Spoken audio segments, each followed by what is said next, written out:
Hi everyone, it's Mr. Phillips and Eagle Guitar Guy 44 here, and today's video is going to be focusing specifically on an activity guide, more specifically one activity that I want us all to be working on while we are out on this extended break, and that is independent reading. Now, I don't know I do not know um, what type of things that you guys are reading every single day, but I do want you guys to at least read something. Keep yourself informed, learn something as we are out for this extended time. It just helps everybody with that to just stay engaged at least a little bit. So the prompt that I am going to want you guys to take a look at is read something for at least 20 minutes every day. You may read online articles, newspapers, magazines, books, or ebooks. Write down and define 3 unfamiliar words for each reading session. May also keep a journal of summaries and reactions to what you yourself are reading. So what I have done here is I've taken an example of some of the things that I have been doing since we've been out on this break to try to keep myself informed as to what is going on.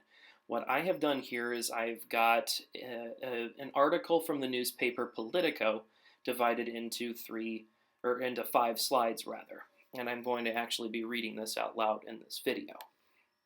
So the article in question is called "Hospitals Need a Surge of Doctors." Hospitals are struggling to find enough doctors, nurses, and other healthcare workers to care for mounting numbers of critically ill coronavirus patients. The staffing problems are on top of equipment problems, the lack of ICU beds, ventilators, masks, and other protective equipment needed to prevent the healers from becoming patients. Hospitals are taking extraordinary measures to bulk up the workforce, from calling on retirees for help to assigning medical students to answer the phones. So that already paints a pretty dire picture of the stuff that's going on. I already see one vocabulary word that I know myself I have trouble with. The Trump administration on Wednesday announced new rules that would let doctors practice across state lines without going through layers of recertification and licensing, and CMS is releasing recommendation on limiting non-essential elective procedures, which will also free up personnel and resources, although hospitals which rely on some revenue-producing elective procedures raised alarms over the weekend over how to define elective care. So that paragraph right there is incredibly important. That is actually going to bring up another vocabulary word that I have trouble understanding with and am curious a little bit about. On the next slide here, you'll actually see a picture of Governor Andrew Cuomo of New York City. Who it states, meanwhile, New York Governor Andrew Cuomo is asking medical, nursing, and public health schools for detailed information on how many students and staff could pitch in and what their specialties are. So this is, you can make a pretty good inference right there that he's got New York State and New York City that he's worrying about. That's a lot of people. That's the biggest, New York City is the biggest city in the United States right now, and actually represents something like the 3rd or the 4th biggest economy in the on the actual planet itself. So, just to give you a heads up as to what that guy's dealing with. We have rural areas haven't been hit as hard yet as their urban counterparts in places like New York, as I just said, the Seattle area, and parts of California, but they are already seeing boosts in patients and workforce shortages. Their hospitals are already very lean, and a lot of the physicians are older, meaning they have their own coronavirus risk. And 48% of rural hospitals operate on a loss, according to the National Rural Health Association, making any surge in patients particularly difficult. Meaning that these hospitals don't make money anyway and are barely skating by. So they don't have the equipment and the medicine and the know-how to actually be able to treat a bunch of their patients. And this concludes with the University of California, San Francisco has converted a floor of its largest facility, which has 600 beds, to an environment that can house coronavirus patients. The hospital has about 2 weeks of personal masks, gowns, and gloves on hand, and is treating about 40 per day and testing about 100 more. Trump on Wednesday invoked the Defense Protection Act, or Production Act, which puts the economy on wartime footing against the virus. So President Trump has basically declared war as much as he can on this virus. But there's still so much uncertainty that exists that it's going to take time to see what we actually have and how it can actually work. So unfamiliar word that I had is we can see on the very first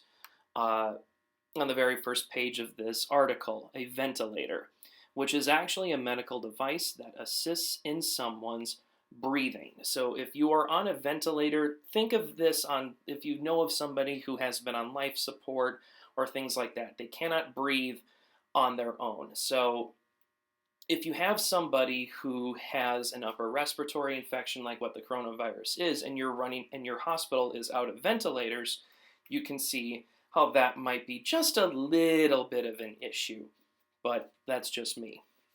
So the ventilator is unfamiliar word number one for me. Number two would be like a non-essential procedure. When you hear non-essential, you're like, not vital, it's there, but it doesn't absolutely have to happen. It's not something that is life-changing or life at risk or anything like that. And a non-essential procedure is exactly that. It's elective surgery. Think plastic surgery, think dental operations, tummy tucks, stuff like that, okay? So yes, I'm sorry, Kim Kardashian, you're gonna have to sit this one out for a little while. You can't have your lips done or your cheeks done or anything like that. And somewhere Kim Kardashian and Cher are both just going, oh, come on, doggone it. But so yeah, then unfamiliar word number three is a contingency plan, which you see, I believe that's on the very last page. And that is a plan designed to take a possible future event or circumstance into account. So if you have a plan set in stone for something, you always want to make sure that you have a backup plan, because if something goes to crap, you need to be able to adapt in some way, shape, or form. You can't just sit there and wonder what might possibly be going on or going wrong. And if your plan goes kaput completely, you need to be able to bounce back relatively quickly. So, the long story short of this video is I want everybody to, at the very least, read something. It doesn't matter if it's fan fiction or if it's novels or informational articles out of newspapers like I just did an example with here. You have to be reading at least a little bit. It's beneficial for all of us if we stay informed as best as we can, and it's a good and easy way to let your imagination grow while we're out.